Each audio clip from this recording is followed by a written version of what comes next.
Our program today is on shared and share economy and real estate. So everybody in the room's probably experienced this somewhere, but not with the real estate context. So if you've been on an Uber, Lyft, any of those, VRBO, Vacasa, Airbnb.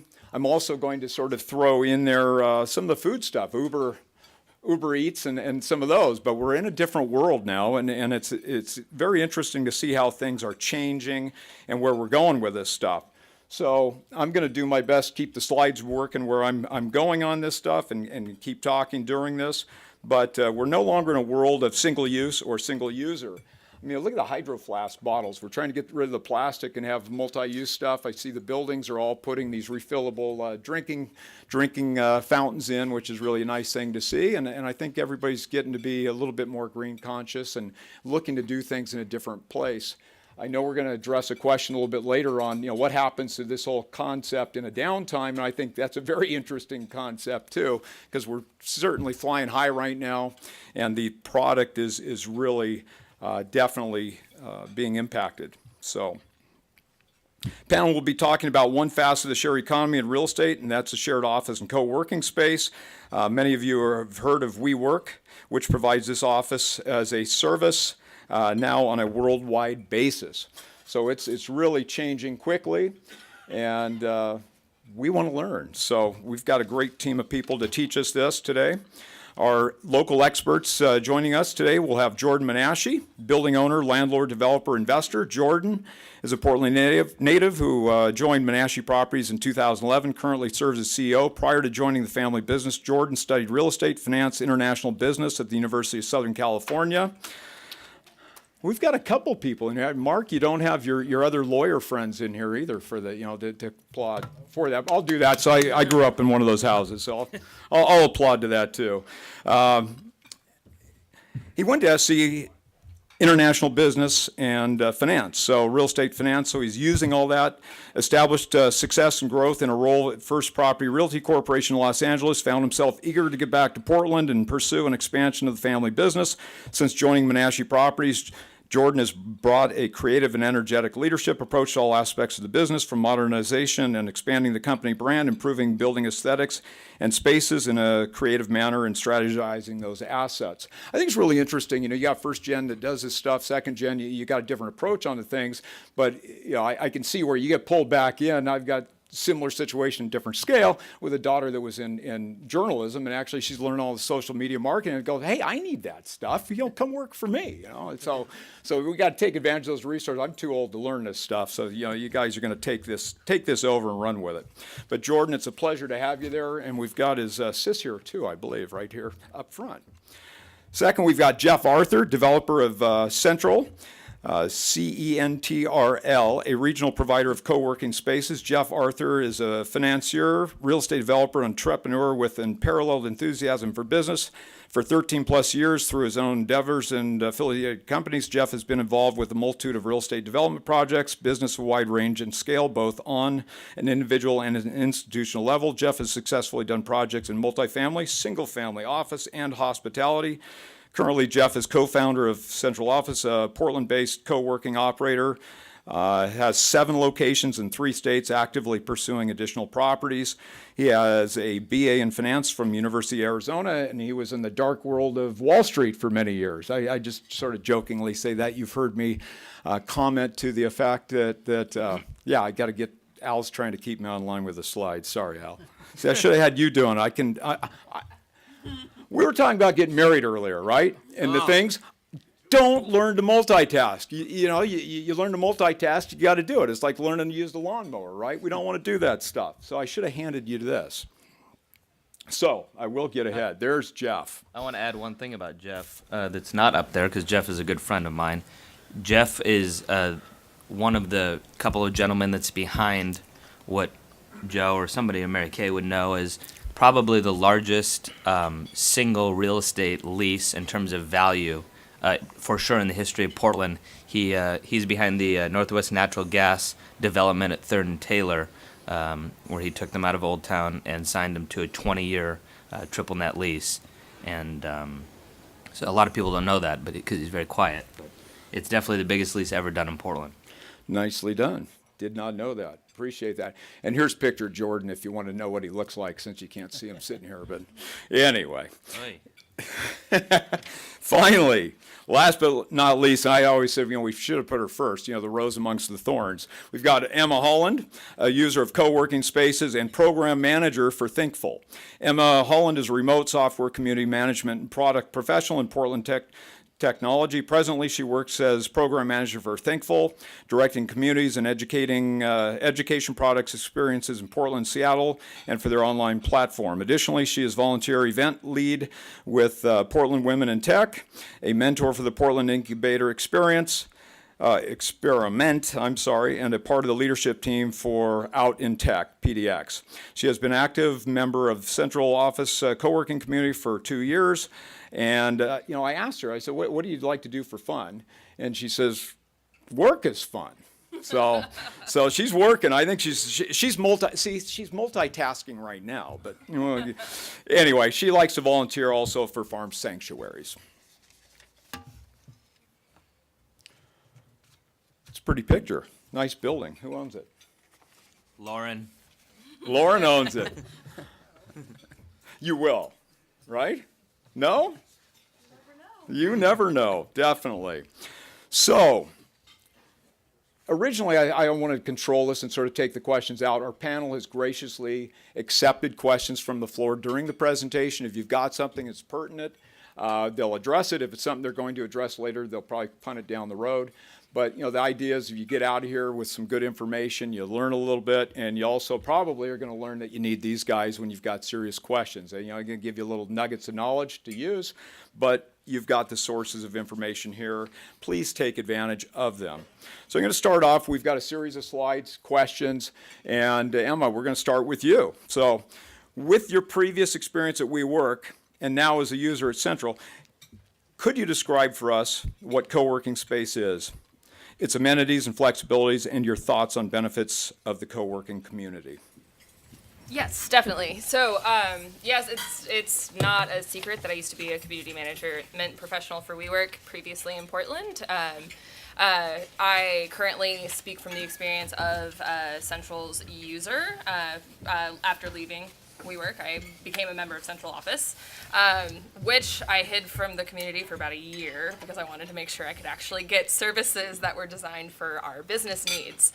Currently, I am a remote professional for a 100% remote company that participates in the shared economy in the same way that you think of collaborative consumption for technological education. So for us, we provide service for a broad variety of learners that are national. But it means that by being a remote space, removing the opportunity cost from the ability to participate in education that turns into high-paying employment profiles, they needed to be able to learn from anywhere at any point in time, which means myself as a remote professional also needed the same types of flexibility and the ability to communicate with a community of learners whenever. I am very mobile. I work from various cities consistently and have been able to use co-working spaces, often using Central spaces as I move around. For Portland in particular, my students come from all over the metro area, which means if they need to meet with me at any point in time, I need to be close in enough where we can gather and collaborate. Community is something that we often put at the central caveat of what a sharing economy is, and usually is community-based online platforms that drive a bunch of virtual identities together. It allows for there to be message boards and upvote systems and comments on Facebook that no one should ever read, but it also means that we can get feedback from a community of participants and create brand advocacy around what you're trying to put in front of a client, or perhaps grow your client community.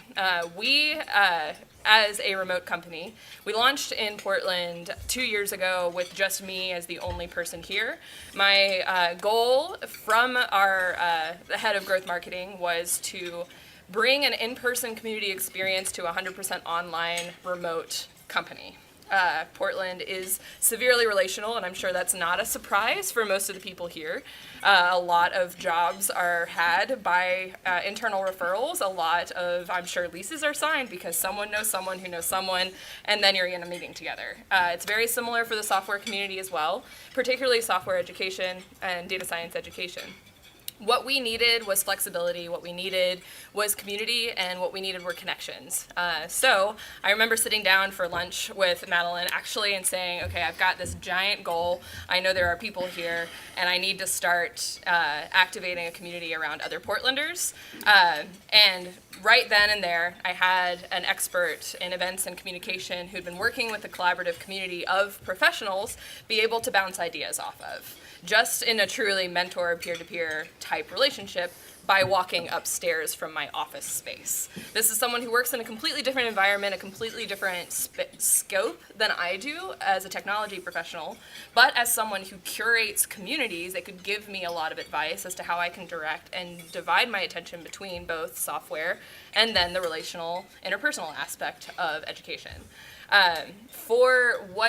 For us, what made a difference in how we were able to grow and the success of now an autonomous community in Portland that I no longer have to manage, allowing my directives in Seattle to grow, is because of a flexible space. It is a space where not only my community can come and feel welcome, they no longer feel like they have to put up their best selves at any point in time. They can appear and join whenever without that type of introspection.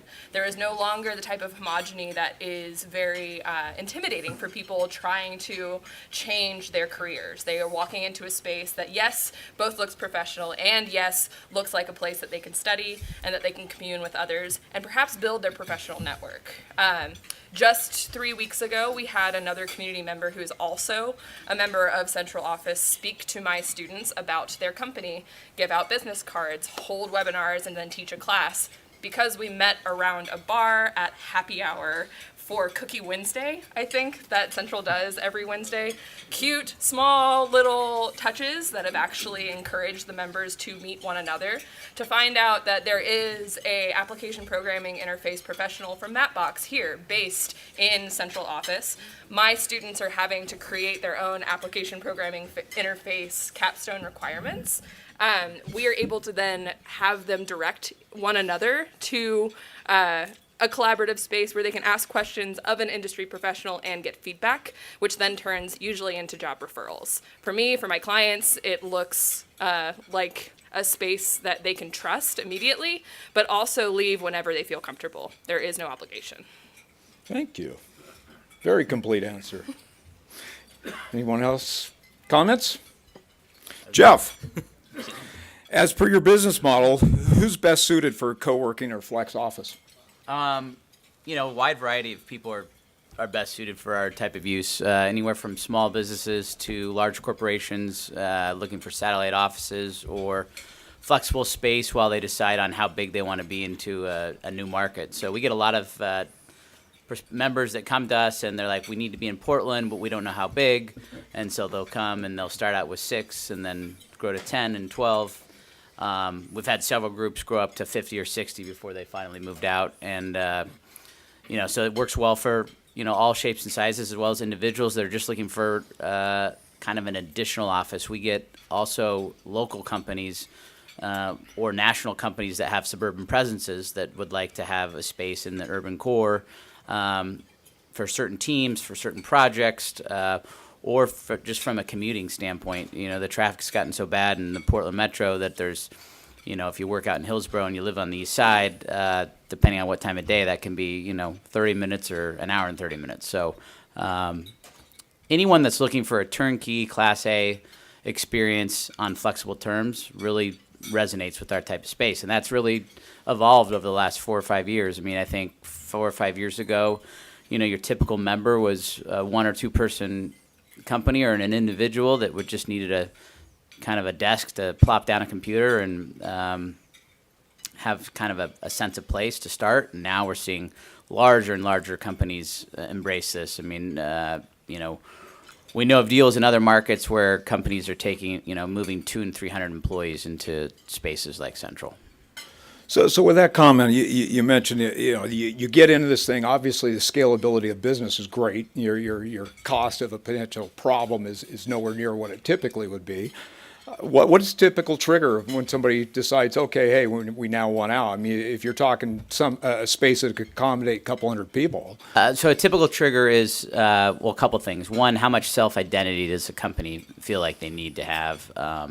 Number one. Number two, have they found a space that they think meets their more permanent needs? And permanent has changed. Permanent, I think, 10 years ago was 10 or 15 years, and more permanent today is more 5 to 7. But once they kind of know how big of a presence they want to have, how many employees they think they're going to have, kind of what they're willing to pay, and a space that fits their, dynamic and Great. brand. So that's all, all factors. And we continue to see less interest from a tenant perspective in investing in their own space unless they know they're going to have some permanency there. So that's another trigger of why people are staying longer in flexible situations. Great, thank you. Yep. Jordan, how has co-working impacted the overall commercial office? And in your opinion, is the WeWork central office model a threat to traditional office landlords? It's a good question. Both Emma and Jeff hit on the word flexibility a couple of times. Landlords have had to get a lot more flexible in the last few years on terms, on TIs. We've had to become better deal makers. Also, I think Central and WeWork and Spaces and all of these co-working outfits that I feel are becoming a bit oversaturated, and we'll touch on that later. They forced an investor like ourselves, where my father used to have the Wilcox building as an example at 6th and Washington, and he'd have one floor, 4,500 square foot plate, and he'd have 4 or 5 or 6 little tenants in there.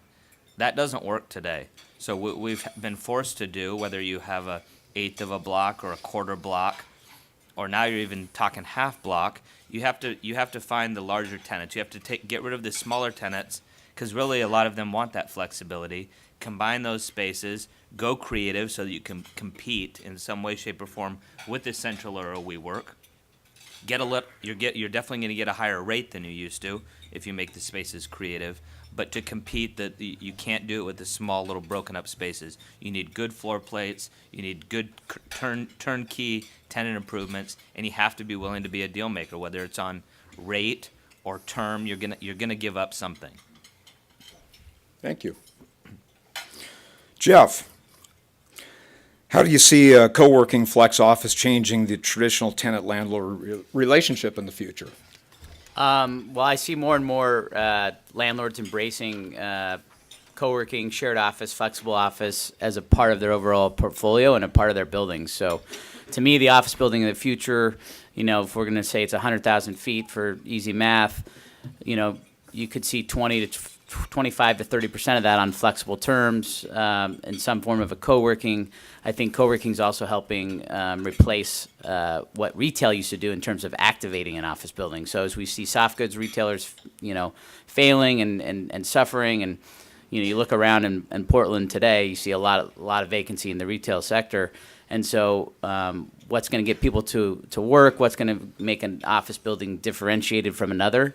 And I think tenants in the future, even taking out full floors, like the idea of having flexible office co-working in the building, because it allows them to flex in and out of space as they need on a cyclical or hiring basis. Also gives them another place to do meetings, have offsites, another place to work and mingle. And generally speaking, because we're a high density use, it creates more traffic, more energy to a building. So I think in the future, I see a lot of co-working partnering and becoming, a partner of large landlords and building owners in helping them activate, to a certain extent, a piece of the building. I don't think it'll overtake the entire office market, but, if you believe any of the stats from the major brokerage homes, it could be 25 to 30% of all office space. And I think someone hit on earlier the tax advantages. With new legislation, anything over 3 years is carried as a liability on the balance sheet, which affects a lot of publicly traded companies. And so there'll be more and more desire for certain types of companies to be on these type of terms. And so landlords, I think, are recognizing that and will want that in their buildings, but not necessarily want to operate it themselves. And so that's one of the things Central's doing now, is looking at how we become partners and activators for landlords as a portion of their space, but not all of their space. And I forgot to hit on the idea of, is it a threat to the traditional landlord or owner? And it absolutely is a threat in a number of ways. It's a threat if you are not able to evolve, if you're not able to go creative, if you're not able to not just check the box within an amenity room, but go that next step forward. But in a way, like Jeff is saying, there's also an opportunity to work with a trusted partner like Central. We were actually, our 12th and Morrison building, I think, was probably Central's last lease, actual just flat out lease that they're going to have to sign, where if I were to redo it because I know Central and I trust them versus a WeWork, and you couldn't pay me even to sign a lease with them, I would actually partner with the Central because they differentiate themselves so well. And Jeff can talk about the differences between the two. And as an owner, if you do partner with them, if I think I can get $32 triple net for my building for that space, if they're getting $38 or $39 triple net because they're breaking it up and paying a premium, and tenants are paying a premium for that flexibility in term, I, as an owner, can actually craft a deal with Central and make more than that 32 that I thought I was going to get, as long as they hit their mark. So Jordan, you just touched on a point there. So is there a different valuation to that based on who the operator is instead of the tenant? You just said WeWorks, you wouldn't sign a lease, but so that means maybe there's a different, risk factor there, different value. I think, I mean, Jeff and his partner Alex obviously know a lot more about the operators in the industry, and I was going to wait to throw this out there, but it is important to note that co-working, I believe, is like any other business, right? McDonald's, if they didn't make money at store 1, they weren't going to go to store 2 and store 3 and store 4. Well, Central, we've noticed, and we've done some business with them, they've made money and are making money everywhere they go and as they grow. A couple of facts on WeWork and why I personally wouldn't sign a lease with them, and a very prominent real estate investor here in Portland has just pulled out of negotiations on 2 full building leases with them. And this is from April of 2018. WeWork has about 15 million square feet now. WeWork has 234 locations. WeWork has 220,000 members, up from 7,000 4 years ago. WeWork now, by the way, is buying real estate, and we'll get into that. The most important thing that you need to pay attention to is last year, WeWork lost over $950 million. In the next 5 years, WeWork owes between now and 2022. They owe over $5 billion in rent,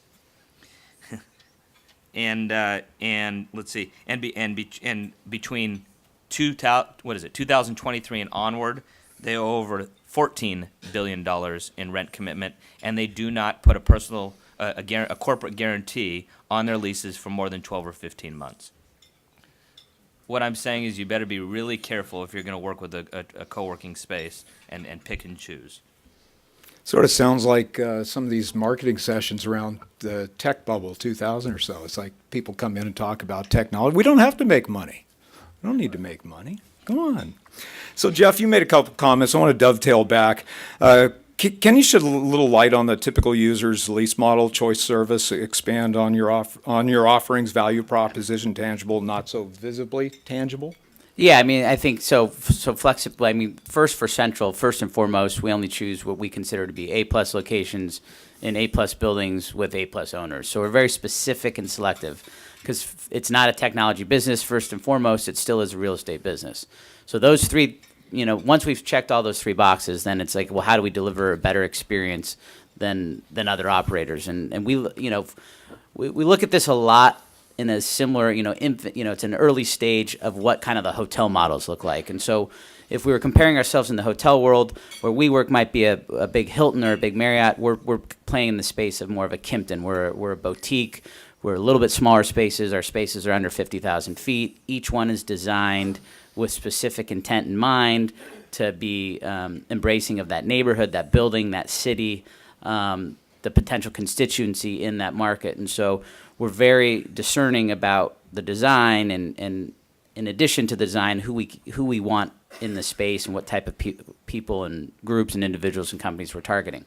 So part of the experience that we hope to create from inside the space is not only high touch, high service, great aesthetics, but also an interesting mix of people looking to do really great things in a wide variety of industries. One of the things we hear from some of the competitors, WeWork, one of them that Jordan just touched on. In fact, I had a conversation with an investment banker just yesterday who had to spend some time in one in New York recently, and had another private equity colleague that was trapped in one in San Francisco. And he said he was, was an individual in his mid-50s, and he's like, I'm looking over, and people are changing their shirts midday. They're coming in their bikes. They're throwing their helmets down. They're playing ping pong. He said it was embarrassing to him, who was dealing with multi-billion-dollar clients, to even have them come into his office. It didn't feel proud. It was distracting, and so he got out of there. And so when we're very agnostic in the way we look at who we want in our space, so long as they are well-intentioned, like-minded, hardworking in whatever industry they're in. And so we cater to people in their 20s up to their 70s that just want a really nice place to work, that don't feel like they're going to be segmented or branded into some type of box like Emma's company. That is actually exactly true. So when it comes to thinking about the corollary of managing a member community that was under a brand first, now being a part of a member community that is about the community first, it was the difference is pretty stark. When you consider the fact that we have a diverse clientele, and some of my students come from no means, so they need to be able to communicate with me and feel comfortable and trusting in a relationship where if they need to bring up something as serious as a harassment case, for instance, or maybe their own inequity, maybe it's fiduciary and maybe it is just of their own imposter syndrome, we need to be able to have a safe space to talk about what that means. Some of my students are not interested in changing careers. They already own a company that is very profitable. They just want other skills. I also need to be able to speak to those professionals that are coming in with severe industry-related experience, are very professional, come from a certain background, and need to still be impressed by our client's perspective. I can go into any central office building no matter where I am, and I'm going to get that. I'm not going to have to say a lot of catchphrases in order to get that type of environment. If I have a student that says I need a safe space to be able to host an interview, then I know I can book a conference room and I don't have to be in that conference room at that specific building. And I've done this many times. I build relationships with the community managers at each of the locations who understand what our business hierarchy looks like, and they greet every single one of my students with the same amount of intention and respect as they would someone coming in that was a CEO signing with the building. So from a client perspective and knowing the type of clients that I serve, we are working out of an office space that has a community around it, that does have the flexibility that should I be called, for instance, to uproot my entire community here and move to our headquarters in Brooklyn, I can go. It would suck, but I can go, and I can go at a moment's notice. It would be within 30 days. I'm not locked into something that is a 15-plus year lease while I am nurturing a community, and yet I know that my clientele will still be self-sustaining, and we have people on the ground here who can continue the relationship with central office and allow for that flexibility. We are not locked into a brand alliance. We are our own brand, and we just happen to communicate underneath the umbrella of Central. I also forgot to just completely off topic, and I do that a lot, as my sister and cousin over here know, in the office.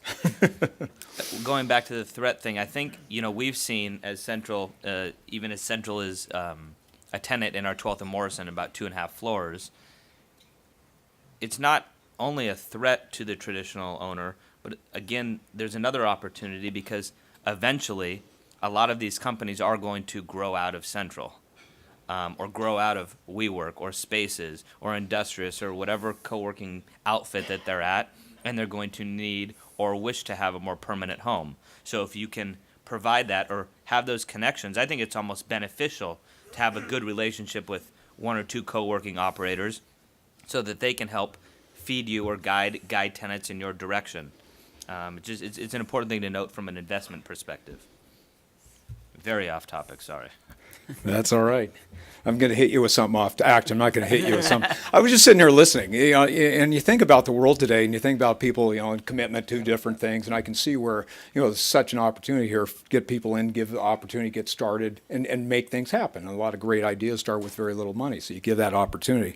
I think one of the shared office spaces that we didn't talk about is Starbucks. I mean, look at Starbucks every morning. You got how many people sitting in there sort of trying to work, but when they got to come to a meeting, like you said, Emma, it's like you got to have some address. You talk about when you're starting off, whether it's having a PO box or whatever it is, to have that thing, something that looks good for your clients to go into, it makes a huge difference. So, And the Starbucks thing works in markets the size of Portland, but for instance, in San Francisco, Blue Bottle doesn't even offer internet anymore because they don't want people hanging out in their coffee shop to work. Interesting. Interesting. Yes. Jordan, do we have a question? No. Jordan, how do lenders perceive this new office asset type, and how do local investors tend to compete with the threat or differentiate themselves? Again, I think we already hit on the threat and the upside and the downside of it. As far as 12th and Morrison, Central had what, three locations at the time? Yep. Or two or three locations before they moved in. The lender is an insurance company. Central has 2.5-ish floors, a little less, and they asked a couple questions. We really had no pushback, to be completely honest with you. They knew that, they looked at the space and analyzed it, and Central builds a very different space than a lot of their competitors, and I think that helped. They studied the Central brand. I think they might have even at one time wanted to talk to Jeff and Alex about it, but we really saw absolutely no pushback from any of the lenders that were actually competing to put debt on that building. So I thought we would, but we absolutely did not. Great. Now if you put in maybe a larger outfit that's growing so rapidly, and they're in your entire building, then maybe it's a different story. But they didn't. It's a non-recourse loan. There was no personal guarantee involved, and great to hear. Mm-hmm. Good. Thank you. Yeah, and in some of our other buildings, both Goldman and Jamestown have recapped those buildings in the last 12 to 18 months, and there was no issues there either. We've got a couple lenders in the room. Any comments along those lines? No? Got to open it up. Jeff, what happens to this whole arena in a downturn?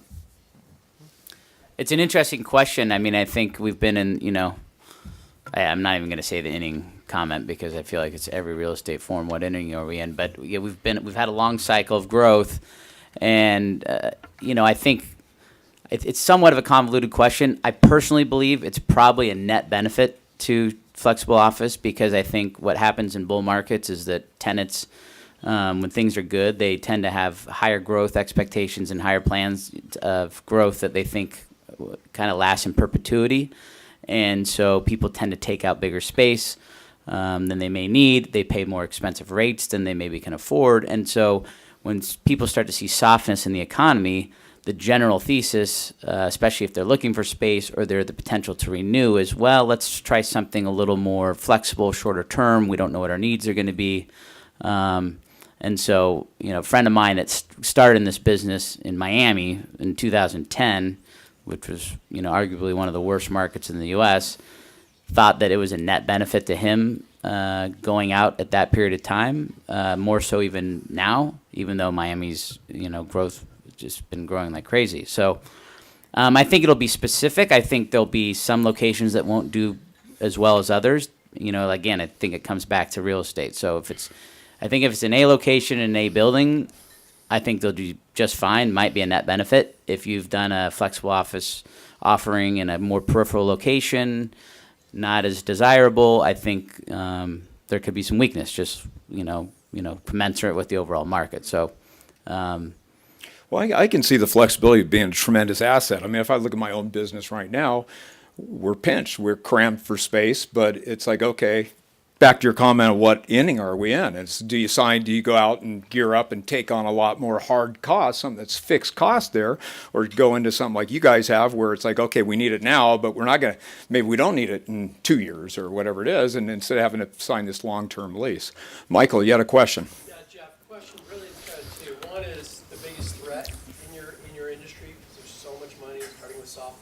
Yep. getting thrown at it. Second is just from a supply and demand and the pure mechanics of it. Have we seen oversaturation in certain markets and where? So WeWork's the largest tenant in New York. They're the largest tenant in London now by far.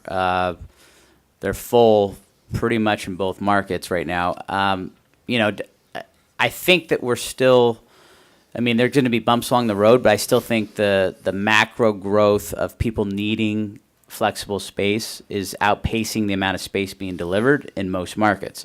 The caveat being, like, I don't know every single market. I think Portland, we're at about 2% of the overall Class A office market on flexible terms. I mean, I think saturation, maybe if we were at 5 or 10% in the next 2 or 3 years, that would be a lot.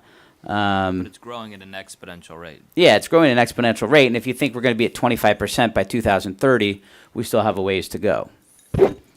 So I don't think we're necessarily in oversaturation in most markets at this point. Yeah.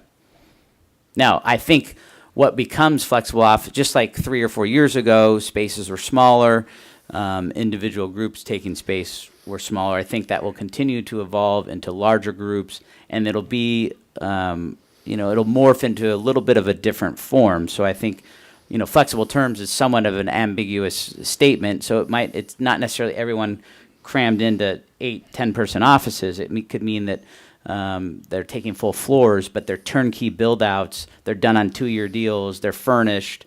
They have an access to a co-working element. They have access to all the shared resources, but it's on a little bit of a different scale.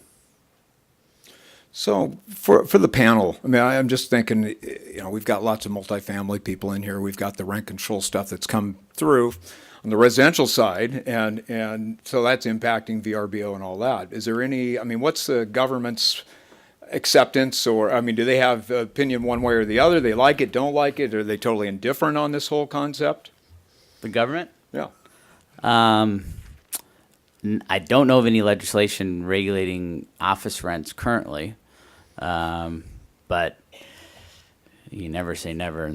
Well, I was just thinking from Watch it, Jeff. the personal you think about the taxability of businesses and the assets of the business and everything else, and it definitely impacts society as a whole with what's going on there. So I just didn't know, it's pretty new. So if they're really, it's new on the scale you're talking about it. We've had shared office space for a long time, obviously, but it's for a most different users point. that we're attracting, we're actually a more affordable option. So I don't think there'd be any pressure. If you look at, if someone's out in the traditional market for 5,000 feet on a traditional deal with a certain market TI, if they're not in the real estate business, by the time they hire an architect, they go out and find a contractor, they hire an engineer, they hire a designer, they go pick out furniture, they put a personal guarantee on, their upfront cost of getting in space is sizable. And so unless you're going to be in a permanent place for 5 to 10 years and you kind of understand what your workforce looks like,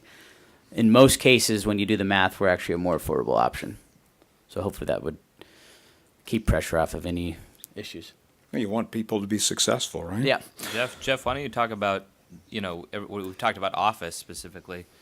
Where's co-working as you see it going? He kind of tried to lead you into that. Where's it going next? I know what I read and I know what you and I and Alex discuss, but hotels, multifamily, we're just kind of scratching the surface is what I read and see. What are your thoughts on that? Yeah, I think there's going to be more and more different forms of, how people work flexibly. And so I know there's a lot of multifamily developers looking at how they can incorporate in some of their projects. The challenge is size and scale. You need a certain amount of size to make these things work, kind of not indifferently from other asset classes. It's a lot more difficult to operate a 20-person 20-room hotel versus a 200.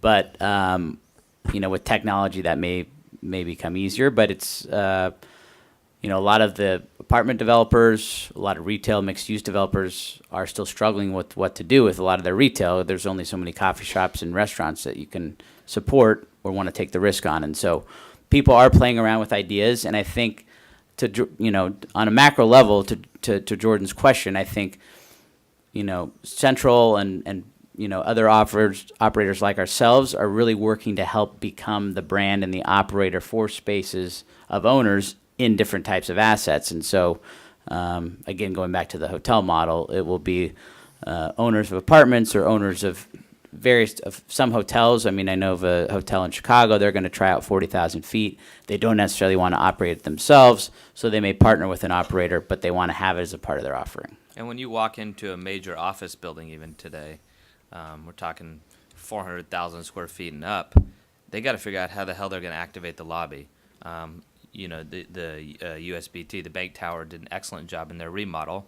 They don't have co-working, but in many other cities, I think Jeff would agree that you're going to start to see that these owners that are going to come to operators like Central to figure out how they can help activate the lobby and then maybe take some space on one of the other floors above.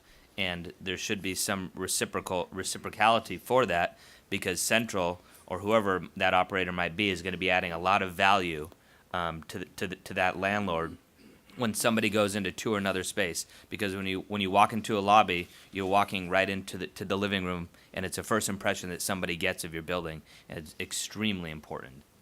100%. That's dead on, Jordan. And we're talking to the ownership group in Dallas right now who, to exact point, it's a new build, it's under construction. They want us to run the lobby. They want 30 to 40,000 feet of co-working. They want us to take care of the gym, and then they want to have community conference room center that they want us to manage as well. So for them, it's okay. We know we need to activate this building. We know we need to create a sense of place. We want that living room feel. We want to drive energy. We want to drive activity, not for just tenants in the building, but attracting new people to the building. So when vacancies do occur, people remember in their mind, oh, that was an awesome building. I want to be a part of it. And that's where I see groups like Central really adding value to the office buildings of the future. So Jeff, you're just talking about the control of the operator and the building and everything that's going on. So Jordan, what's going to happen as these people move out of that central office situation? They want to go, or actually the management, they want to own the assets too. So if we're talking WeWork or whomever, if they buy the asset and run the operations, how's that going to impact everybody? To my knowledge, and correct Jeff, is WeWork the only one that's really aggressively out there buying their own assets right now? Yes. WeWork better be, again, we all know, in this room, we know my opinion on WeWork. I don't believe in a business just like the tech bubble that's losing or bleeding $900 million. I don't care if SoftBank's behind you, especially if SoftBank pulled back so aggressively in their last round of funding. By what percentage? SoftBank was going to put in the last round how much? A few billion. 16 billion, and SoftBank's major investor is the Saudis, and the Saudis said no more, and so the bottom line is owning and running a business is very, very, very, very different than owning and running a piece of real estate. And we live, we work, we this, we that. If you don't stick to what you know and stick to your niche, as my father's always told us, then eventually you're going to stub your toe and get yourself into trouble. And I would be very cautious if I were them, and they're buying a ton of assets in San Jose, California, where we visited. They're buying it through an actual gentleman. He's kind of the cover-up for them, and they actually, maybe one day they want to change the name from San Jose to Weetown or whatever the hell they want to call it. But so, the bottom line is running a business is very different than running a piece of real estate, and I'd caution Adam Newman and his group on being aggressive in that. Well, it's really interesting. I mean, you think about different businesses and their ability to grow, and a lot of times you're trying to fragment it, right? I mean, you want to expand the operations and grow it as fast as you can and absorb the stuff. So you're just taking capital from that operation and going the other direction with it. And it's really important that if I encourage everybody, I went in there to go to the WeWork, because I study it and we are involved. Go to the WeWork in Pioneer Place. I helped open that one. Uh-oh. I'm in trouble. I don't know their occupancy today, but I went through there and pretended I was a tenant. Get your own perspective, and then go to 12th and Morrison or the East Side or the Pearl. Go to any Central and take a look, and I think you'll notice a vast difference in the quality of finishes and in the environment and in the feel that you get. So along those lines, and coming back from what he just stated, so Emma, you said you just opened that. And I was going to ask you a question. What do you appreciate most about the co-working environment, and what will motivate you to remain a captive user? You weren't just a captive user; you were a captive operator at some was a point, manipulator. and you're out of there. So, you mind answering that question? I hope Yeah. I didn't offend you, Emma. Oh, not at all. I'm out of it. and She I am- opened it. She's out. I'm out of it, and I am a member of Central, which is telling in itself. So I appreciate the perspective hearing from what we had known as a competitor, and typically I try not to speak to my experience under WeWork's umbrella, but yes, it is aggressive. Yes, the growth and to change and to move into other industries is something that is felt from the ground level up. But then expenses are often cut from member benefits. So if you think about, I think Bloomberg covered that WeWork goes vegetarian, and for me that was great. Sure, that benefits me personally, but many members and many benefits, and it was ended up being a cost-saving initiative across all brands, just because meat was expensive to provide for member activities, versus the actual we are now a green organization technical company, which is the marketing that then went forward. I think the most important distinction from my perspective is that the community managers always understood that it was a real estate company, but further up the ladder, it was a tech company. And that's where you see a lot of the friction between the conversation, and where your community is very, very aware as to how things are shifting and changing. We were, as now a member of Central Office, I am very, very aware when I can see how they are growing and where they are moving to, and which part of the community members that I am no longer seeing as frequently. Because for me, as a client, I put my community and my trust and my experience with a face that is maintaining the brand day to day. So that community manager is someone that I build a relationship with. They are not just my landlord, they are someone that I trust to guide me through the experience of using the space. When suddenly they are not there, then my trust is removed pretty significantly. Do I trust this brand if you are not taking care of the people on the ground that is negotiating how I should use this space? Then why do I trust you with all of my assets and all of my clientele and everything else? But change management is actually communicated, and how they are growing and where they are moving and where the intention is going to. I use one of the employees of Central, Dylan, as an example of someone who is everywhere, active all the time, and then suddenly was gone for a while, comes back for a little bit to say like, oh, we've been expanding, it's so exciting, and you can see that from the ground up. And that is not something that you can see demonstrated, as mentioned, in the New York locations for WeWork. Instead, you see kind of scatteredness. So how the operational impact of the space that you are in impacts a flexible community is something that you think about all the time.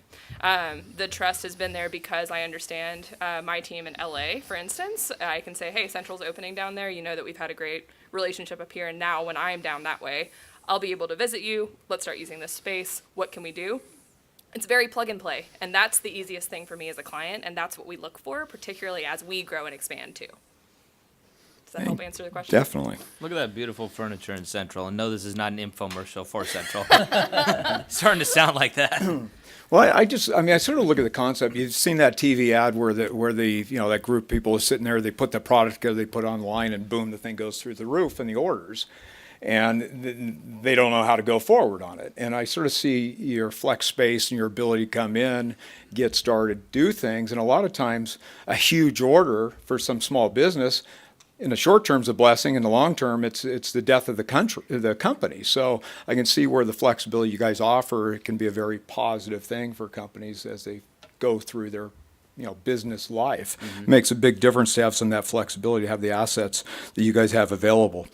Jordan, do you see traditional landlords replicating this model with shorter lease terms, close to no TI models, or other strategies to compete with co-working operators?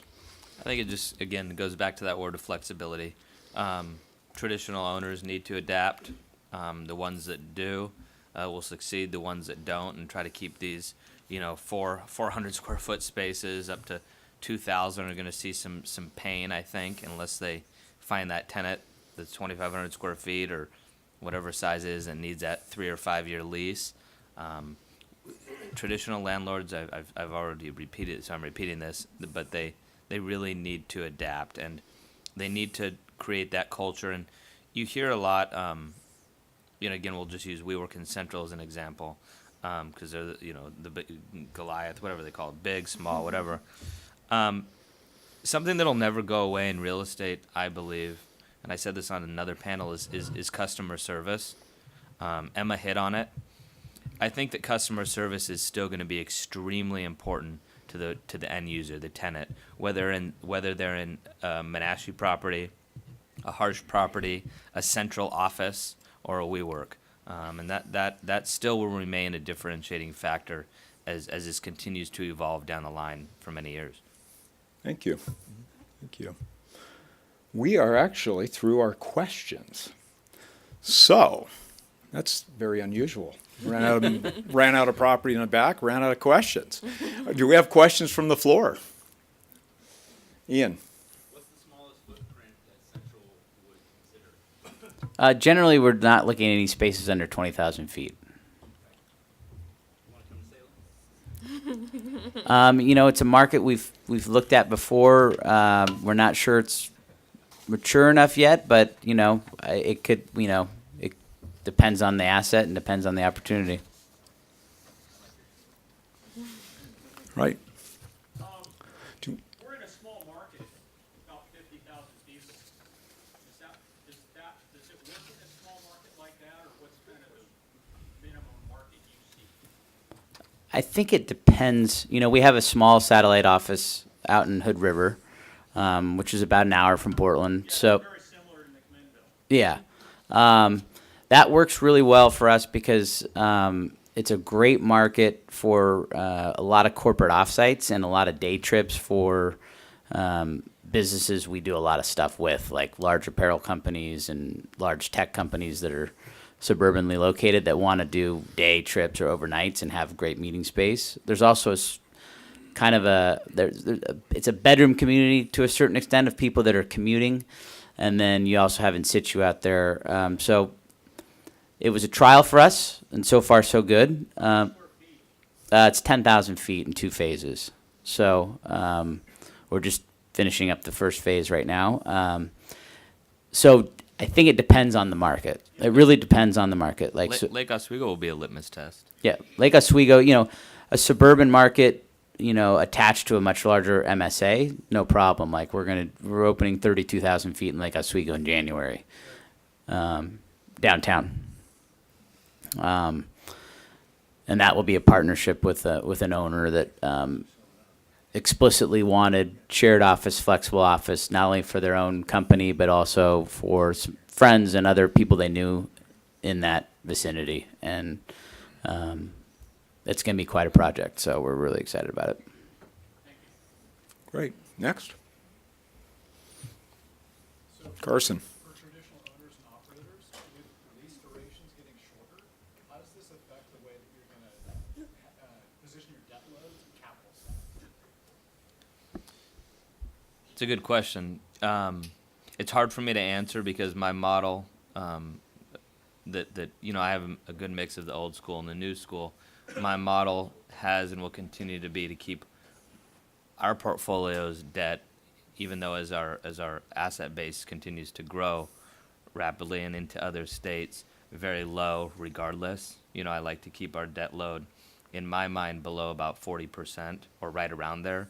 Whereas I think that others, syndicates, big institutional players that are playing with OPM, other people's money, if they get too aggressive on their debt and their capital stack, and something goes haywire with an Industrious or one of these larger users, they could see some serious pain because as good as the Central is, if they go bye-bye at 12th and Morrison, and something that we discussed before we elected to move forward with the lease is the space is not really that conducive to another user, right? It's chopped up. You've got a lot of little offices with a lot of communal space.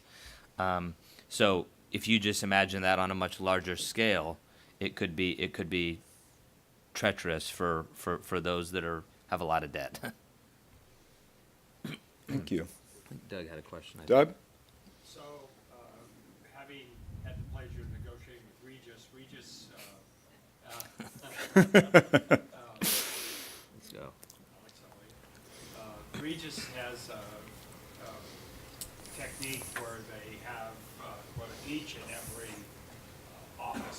separate LLC, and so the credit goes back to the success of that location. Does WeWork do the same thing, and does Office Central do the same, Central Office do the same thing? Or how does that work? How do you underwrite the lease, or how do you get there? From my knowledge that, deals I've seen, a lot of the WeWork deals are SPs with a very short-term guarantee from corporate. They will not sign for more than 15 months on a 15. We work on a 15 to 20-year lease. They won't do it. And who else is in the business? WeWork's you, and is that true throughout the industry? I think Regis does it the same way. I don't know what their term. Yeah. Is we're really, like, to what Jordan alluded to earlier, we're moving more towards a hotel model. So we're not doing leases, we're doing JV partnerships. So we're coming in and working with the building owner and saying, what's the goals of the asset? Is the goal of the asset to increase activity? Is it just to fill vacancy? Is it to potentially create kind of a farm system for growing larger tenants within your overall portfolio? Is it to activate space because you have some vacancy and you want this type of tenancy? Is it to activate some of the retail? Is it to take over some of your common area load factors that are being underutilized, et cetera? And then we structure an arrangement in a JV where there's some shared costs and shared upsides from both parties.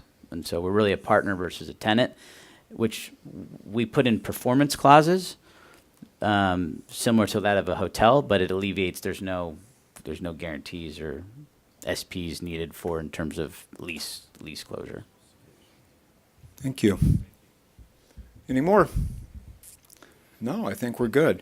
Panel, I really appreciate your expertise on this topic.